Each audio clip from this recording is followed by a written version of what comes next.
I tend to have about 6 to 8 pairs of pointe shoes going at the same time. I have a really soft broken in pair, a pair that's good for jumping in, a pair that's stage perfect, and then I have about 3 pairs that are nearly perfect and one really hard pair just to save me if a few of them die quicker than I thought. Your feet do change depending on repertoire, holidays, workload, strength. You go through a lot of trial shoes. It's a long process. My first pair of pointe shoes I wore 24/7. I'd always wanted to have pointe shoes and I finally got them, so that's what it meant to me.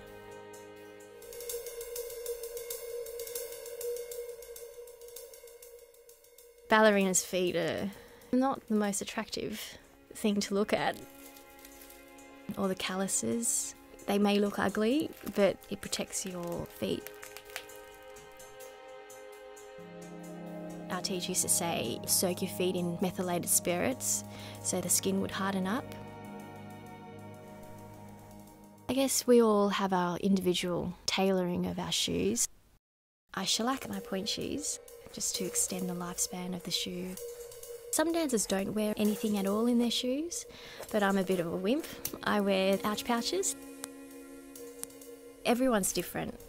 You just learn these things as you go through older members of the company that want to share their little secrets with you.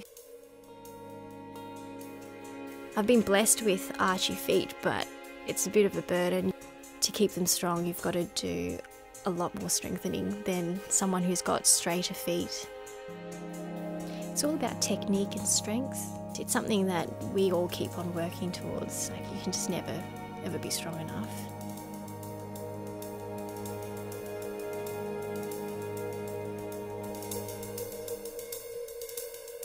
When I was little, I felt as though once you got your pointe shoes, you were heading down the road to being a real ballerina. Before we even had our pointe shoes on, we did a lot of rises and relevés to strengthen our intrinsic muscles.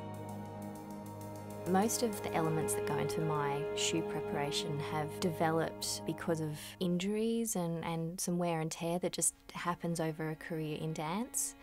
I always tape my left foot. It limits a little bit of the joint movement. A lot of classical choreography is designed with that as your supporting leg. And for me, that's the side I stay quite aware of. I darn around the tip of the toe to give me more proprioceptive awareness of where correct alignment is for me on pointe. I also sew on some pretty thick elastic. It sort of replicates a feeling of physio tape across my arch. It's time consuming, but what would be more annoying is being unable to dance because of the pain. It's almost a meditative process preparing the shoes you know are going to be your performance shoes for a special role. It's a big thing. You sew them and then you dance in them for 2.5 hours and then you can't wear them again. Sometimes I think our feet actually look worse than what they feel. A lot of people can be quite horrified and think it looks torturous, but it's sort of like someone that works with their hands. You know, the joints become a bit bigger over use and the skin gets callous, but they're doing a job and they're adapting to that job. Yeah, I kind of like them.